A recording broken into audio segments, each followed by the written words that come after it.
January 19th, 2017. A grey winter morning at the Toluca International Airport outside Mexico City. Armed soldiers in black tactical gear escort a short man in a grey prison uniform across the tarmac toward a waiting aircraft.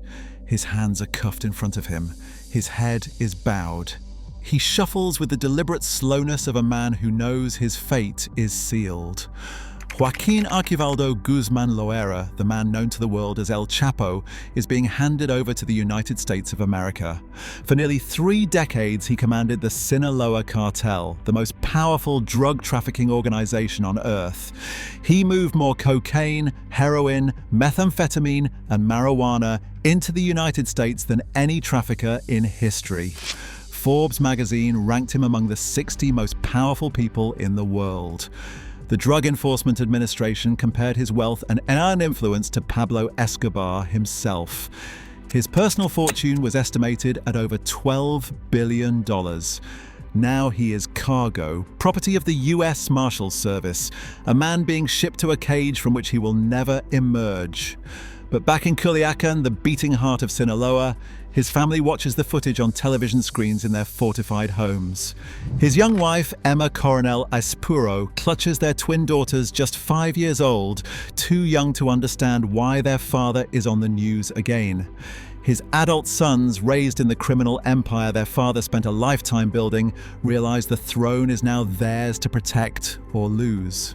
His first wife, Alejandrina Maria Salazar Hernandez, the woman who married him in 1977 when he was nobody, when he was just a poor farmer's son from the mountains, sees the man who gave her 4 children reduced to a prisoner in chains. Within hours, the Guzman family went from untouchable to exposed. From protected by an army of gunmen to hunted by 2 nations. From narco royalty to targets in the crosshairs of enemies who had been waiting decades for this moment. One son had already been assassinated in a parking lot, his body torn apart by more than 500 bullets from AK-47 rifles. Another would be arrested, released only after his gunmen terrorized an entire city into submission, then captured again and extradited to face American justice. A third would betray everything his father built, kidnapping his own father's business partner and delivering him to the DEA in exchange for a plea deal. The youngest wife would end up in federal prison herself, convicted of helping run the empire she had married into as a teenager, and the 2 sons still at large would become the most wanted men in the Western Hemisphere, with $20 million in combined bounties on their heads, leading a cartel faction now at war with the very allies their father had trusted for decades. This is what happened to El Chapo's family after his extradition to the United States, and why their story reveals that the empire of the world's most powerful drug lord was never truly his to pass on. It was a curse disguised as an inheritance, a legacy written in blood that his children would spend the rest of their lives trying to escape or exploit. If you're the type of person who likes to understand how criminal empires actually work, the business, the betrayal, the bloodlines that sustain them and destroy them, then subscribe to this channel. We uncover what happened to the families of the world's most feared men after power slipped through their fingers. Joaquín Guzmán Loera was born on April 4, 1957, in La Tuna, a tiny farming village buried in the mountains of Badiraguato, Sinaloa. The region was, and remains, one of the poorest in Mexico, but also one of its most strategic locations. The Sierra Madre Mountains provided perfect conditions for growing opium poppies and marijuana, crops cultivated there for generations. His father, Emilio Guzmán Bustillos, was officially a cattle rancher, but like many men in Badiraguato, he was also a gomero, an opium poppy farmer who sold the harvest to suppliers in Culiacan and Guamuchil. The family was poor, desperately poor. What little money Emilio made, he spent on alcohol and women. He returned home empty-handed more often than not, and he beat his children regularly and savagely. By his teenage years, Joaquín had been kicked out of the family home and sent to live with his grandfather.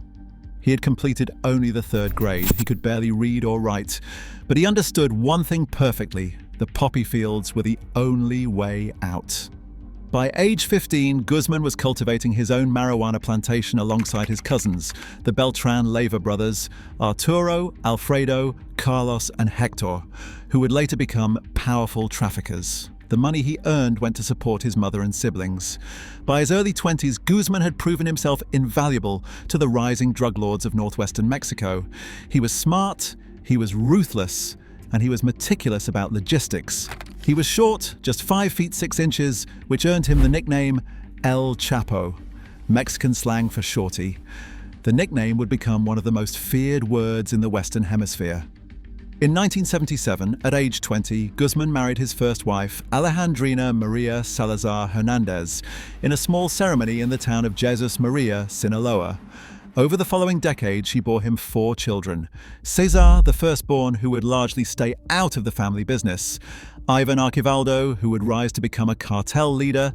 Jesus Alfredo, called Alfredillo, who would oversee the cartel's real estate and logistics. And Alejandrina Giselle, his only daughter from this marriage. Guzmán set them up on a ranch in Jesus Maria while he climbed the cartel hierarchy. By the mid-1980s, Guzmán had taken a second wife, Griselda Lopez Perez, without formally divorcing Alejandrina. Polygamy was common among narco bosses, a symbol of wealth and power. With Griselda, he had 4 more children. Edgar, born in 1986, who would be groomed as the heir apparent. Joaquín Jr., who would become known as El Guerro Moreno. Ovidio, born in 1990, nicknamed El Raton, and a daughter named Griselda Guadalupe, who has remained almost entirely hidden from public scrutiny. In 1989, after the arrest of the Guadalajara cartel's godfather, Miguel Angel Felix Gallardo, Guzmán seized the opportunity. Along with his childhood friend Ismael El Mayo Zambada and several other traffickers, he formed what would become the Sinaloa Cartel. Within years, they controlled the most lucrative drug corridor in the Western Hemisphere. Guzmán revolutionized the drug trade through innovation and violence in equal measure. He pioneered the use of underground tunnels to move drugs beneath the US-Mexico border. These were not simple holes in the ground. They were engineering marvels. Passages stretching over a mile, equipped with electrical lighting, ventilation systems, and rails for motorized carts that could transport tons of cocaine in a single run. He invested in submarines and semi-submersible vessels to transport cocaine from Colombia. He also bribed everyone who could be bribed.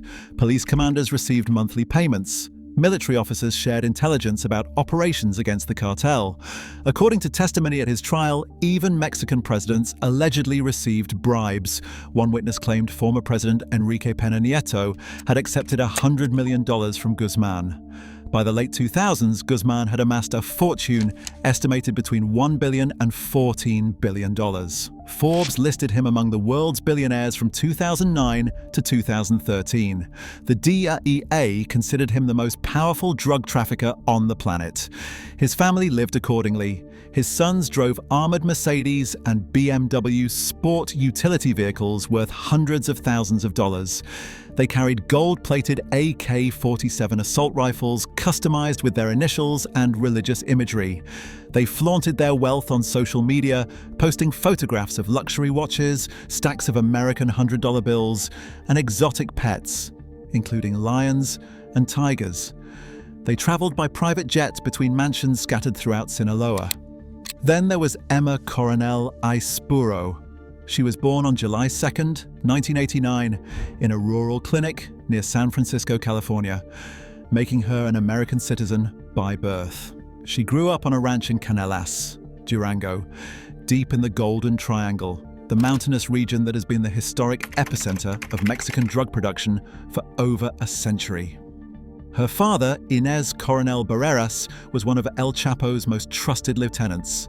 She was 17 when she first met Guzmán at a beauty pageant festival in 2007. He was 50 years old. They married on her 18th birthday. But this protected life had a fatal weakness. It depended entirely on one man remaining free. Guzmán's first arrest came in Guatemala in 1993. He was extradited to Mexico and sentenced to 20 years for murder and drug trafficking.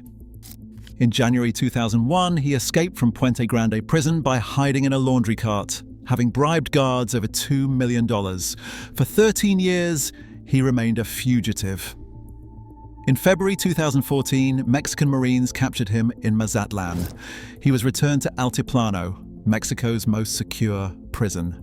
60 months later, on July 11, 2015, he escaped again through a 1-mile-long tunnel equipped with a motorcycle on rails. His wife Emma allegedly helped purchase the land for the tunnel exit and smuggled him a GPS watch. He was recaptured in January 2016 after a shootout in Los Mochis.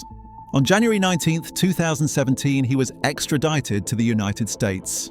His trial in Brooklyn lasted 3 months.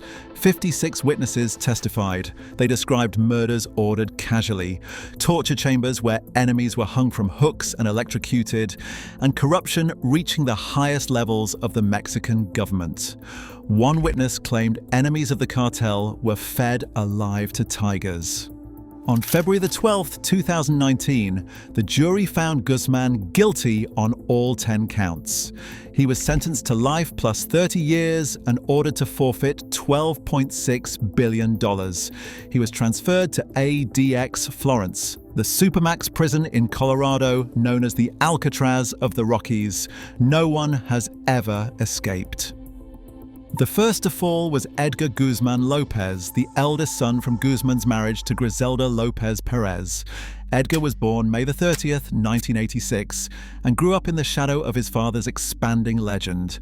Unlike some half-brothers who flaunted their wealth on social media, Edgar was known in Culiacán for his calm demeanor and relative humility. He was soft-spoken, he avoided confrontation when possible, but he was still a Guzmán. By his early 20s, he had joined the family business, commanding a group of sicarios under his father's direction. According to law enforcement sources, he was being groomed as the heir apparent, the son who would eventually lead the cartel. On May 8, 2008, Edgar was leaving the City Club shopping center in Culiacán. He was accompanied by his cousins Cesar Ariel Loera and a friend named Arturo Meza Cazares, the son of a woman allegedly close to both El Chapo and El Mayo Zambada. They walked toward their armored Ford Lobo pickup truck in the parking lot. They never reached it.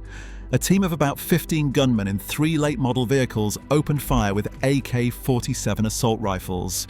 At least one attacker fired a rocket-propelled grenade. The assault lasted only seconds, but the firepower was staggering. When police arrived, they counted more than 500 spent bullet casings scattered across the asphalt. Edgar was 22 years old. His body was so devastated by gunfire that his young widow, Frida Munoz Roman, who had been inside the shopping center and survived only because she was not with her husband at that moment, could barely identify his remains. The killing was retaliation. In January 2008, Mexican authorities had arrested Alfredo Beltran Leiva, one of the 4 Beltran Leiva brothers who had grown up alongside Guzmán and had been his partners and cousins for decades. The brothers blamed Guzmán for the arrest. They declared war. Edgar paid the price.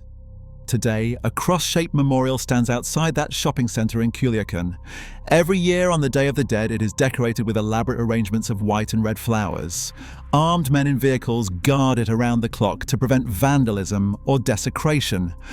The site has become a narco shrine, one of many scattered across Sinaloa, commemorating fallen cartel members. Locals say all the flowers available in Culiacán were used at Edgar's funeral. Such was the scale of mourning within the organization. Edgar's death sent a message that echoed across the underworld. The Guzmán name could not protect you when enemies were determined enough. Guzmán's response to his son's murder was equally brutal. The war between the Sinaloa Cartel and the Beltran Leiva organization lasted years and cost thousands of lives across Mexico. But the psychological damage was done. The myth of Guzmán invincibility had been shattered by the body of his own beloved child. Edgar left behind his widow Frida and a daughter who was barely 2 years old.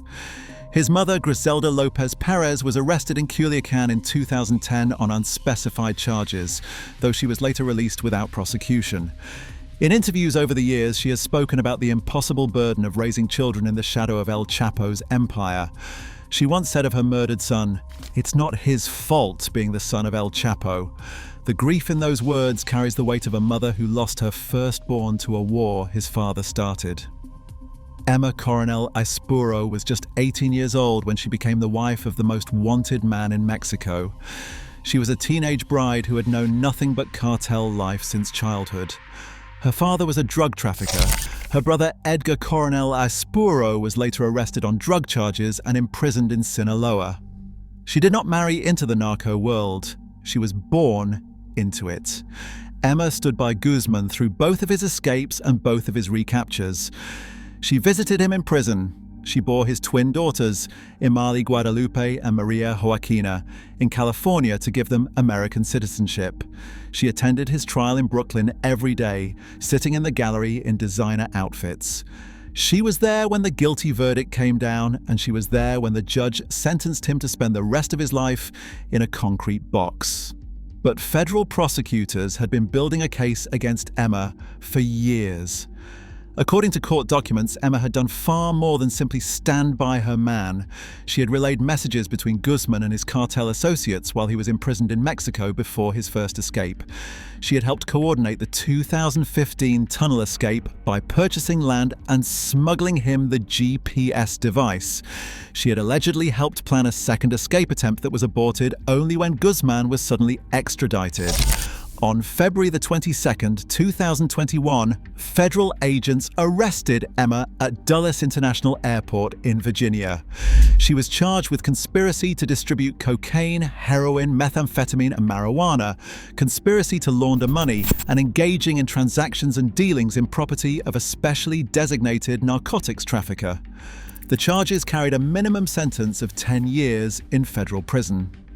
In June 2021, Emma pleaded guilty to all charges as part of a plea agreement. At her sentencing hearing, her attorney Jeffrey Lichtman argued for leniency. He pointed out that Emma had been just 17 when she met Guzmán, a man more than 30 years her senior, already the most powerful criminal in Mexico. She had been raised in a community where drug trafficking was the only economy. She had never known any other life. Judge Rudolph Contreras showed some mercy. Instead of the 4 years prosecutors requested, he sentenced Emma to 3 years in federal prison, noting that her role, while criminal, was a small piece of a vast enterprise. She was sent to Federal Medical Center Carswell in Texas. In May 2023, Emma was transferred to a halfway house in Long Beach, California, a residential re-entry facility where inmates serve the final months of their sentences under community supervision. On September 13th, 2023, she walked out a free woman at 34 years old. Within days, she was photographed at a celebration in Los Angeles, smiling alongside friends and her attorney. The party was held at a nightclub in Linwood, where her lawyer, who is also a singer, performed on stage while Emma watched from a couch, sipping drinks and enjoying a freedom she had not tasted in nearly 3 years. She remains in the United States on supervised release, which will last 4 years. Any violation could send her back to prison. Her twin daughters are now teenagers. Their mother has kept them almost entirely out of public view, shielding them from the media attention that has followed the Guzmán family for decades. Their father, locked in solitary confinement at ADX Florence, has written letters to judges begging for permission to see his daughters. The requests have been consistently denied due to security concerns. The prison officials who oversee the man who escaped twice from Mexican facilities are taking no chances. He has not seen his youngest children since his extradition in January 2017. They were 5 years old then. They will be adults before his appeals are exhausted, if they ever are. Ovidio Guzmán Lopez became the most infamous of El Chapo's children through the chaos his mere name could unleash. Born March 29, 1990 to Griselda Lopez Perez, Ovidio grew up as narco royalty in Culiacán. His nickname was El Raton, the mouse. By his late 20s, he had joined his half-brothers Ivan and Jesus Alfredo in running the family business. He oversaw drug shipments and he managed sicarios. On October 17, 2019, Mexican security forces located Ovidio at a house in Culiacán. National Guard troops moved in to arrest him. What followed was unlike anything Mexico had ever witnessed in its long history of cartel violence. Within minutes of the arrest attempt, hundreds of cartel gunmen flooded the streets of Culiacán. They attacked military installations with heavy weapons. They seized a housing complex for soldiers' families, holding women and children hostage. They deployed armored trucks mounted with 50 caliber machine guns and rocket-propelled grenade launchers. They burned vehicles to block every major road out of the city. They threatened to kill hostages and civilians if a video was not released immediately. The Mexican government blinked. Andres Manuel López Obrador ordered security forces to stand down and release Ovidio to prevent a massacre. The son of El Chapo walked free while the entire world watched in stunned disbelief. The incident became known as the Culiacanazo, the day the Sinaloa Cartel defeated the Mexican state in open combat. Critics lambasted the president for surrendering to criminals. Supporters argued he had saved hundreds of civilian lives. Either way, the message was clear: in Culiacan, the Guzmán family was more powerful than the government. But Ovidio's freedom was borrowed time. He spent the next 3 years as one of the most wanted men in North America, rarely appearing in public, constantly moving between safe houses in the mountains and urban neighborhoods loyal to his family. American pressure on Mexico to recapture him intensified as the fentanyl crisis worsened.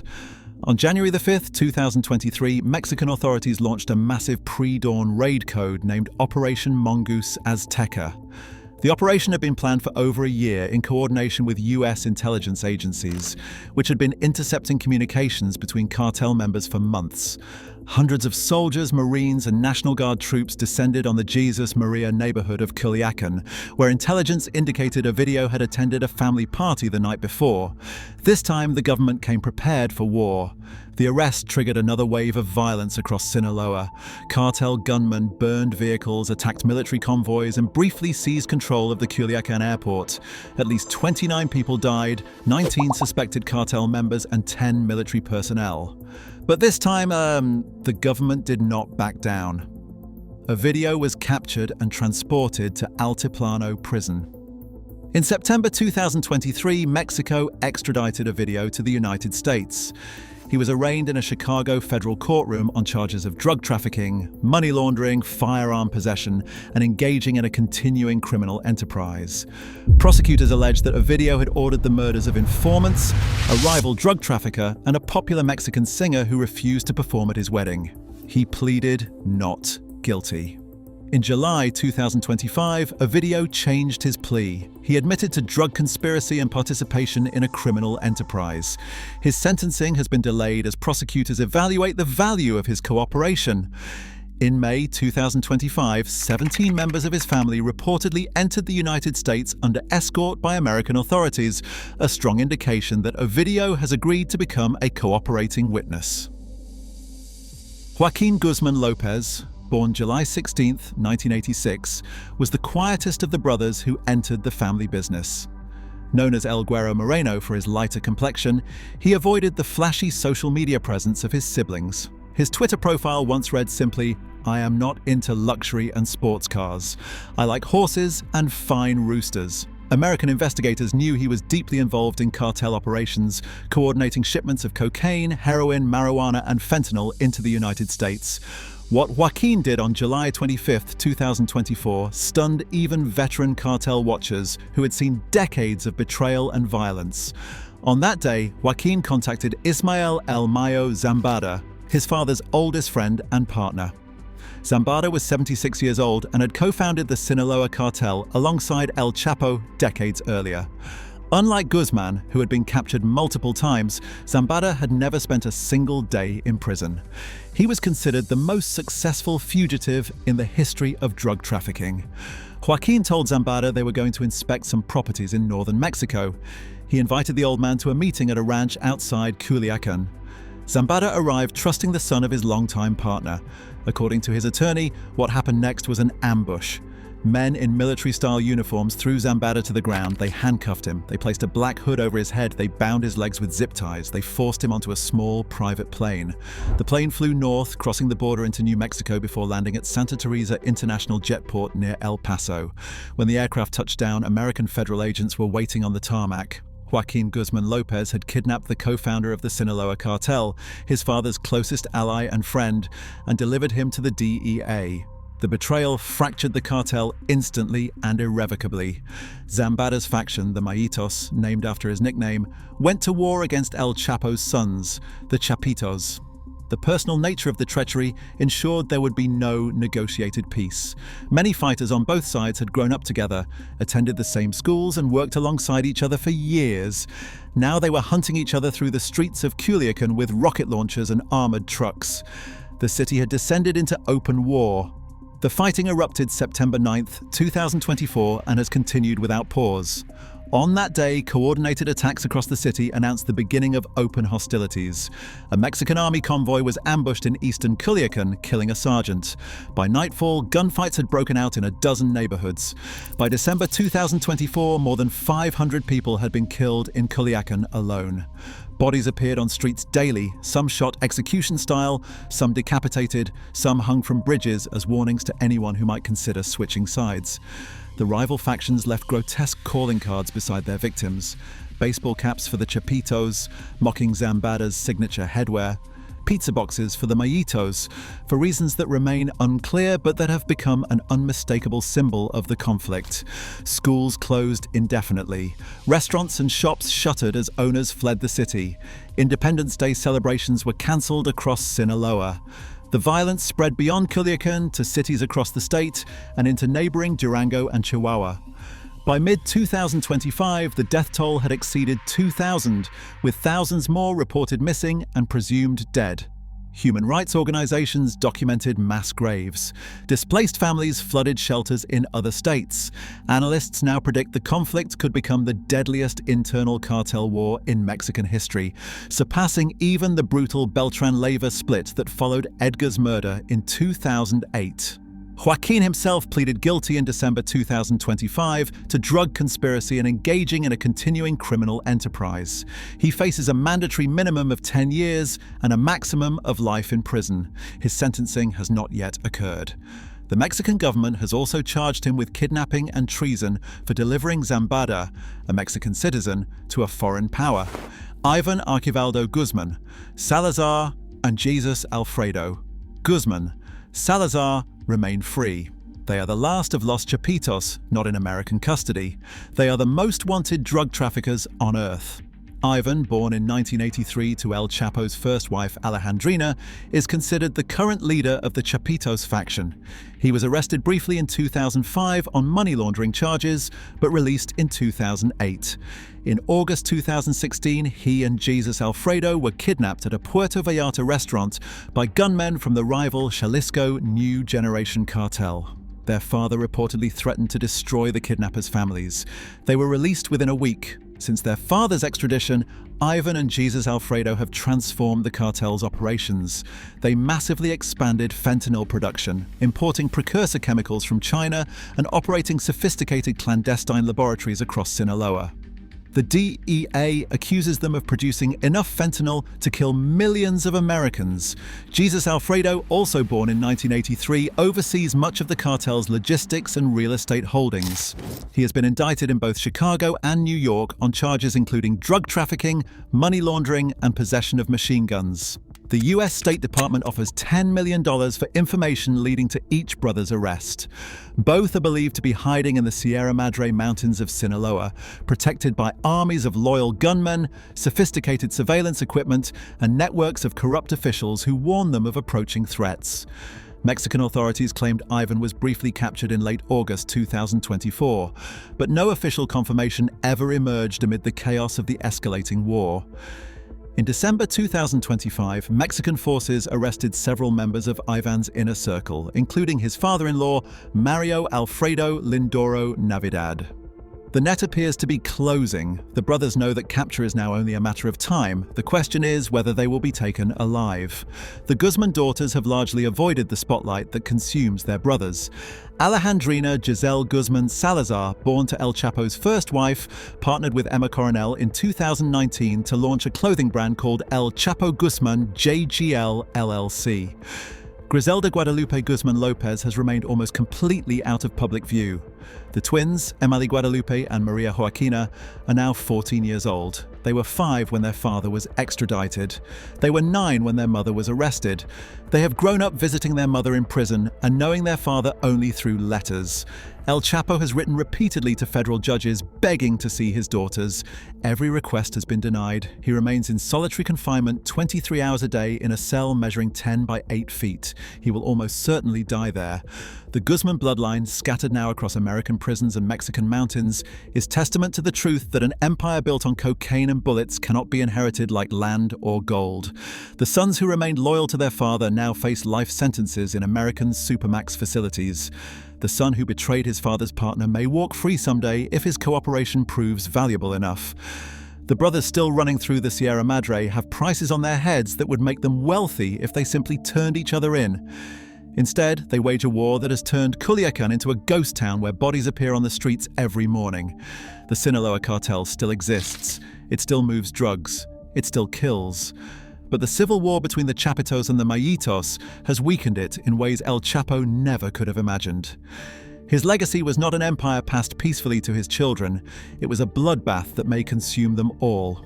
El Mayo Zambada, the man Joaquín betrayed on that airstrip, pleaded guilty in August 2025 to racketeering and running a continuing criminal enterprise. Standing in a Brooklyn courtroom at 77, he issued an apology. He said he recognized the great harm illegal drugs had done to America and Mexico. He said he was sorry. He will almost certainly die in prison, just like the partner who helped him build the empire their children now fight over. The cycle of cartel violence that consumes Sinaloa today echoes patterns seen throughout the history of drug trafficking, from Colombia to Mexico to the streets of American cities. Every fallen kingpin leaves behind a power vacuum. Every vacuum fills with blood. Every generation of traffickers believes it will be different. It never does. If you want to see what happened to the family of the man El Chapo modeled himself after, the Colombian cocaine king whose death triggered its own brutal succession crisis, watch our next video.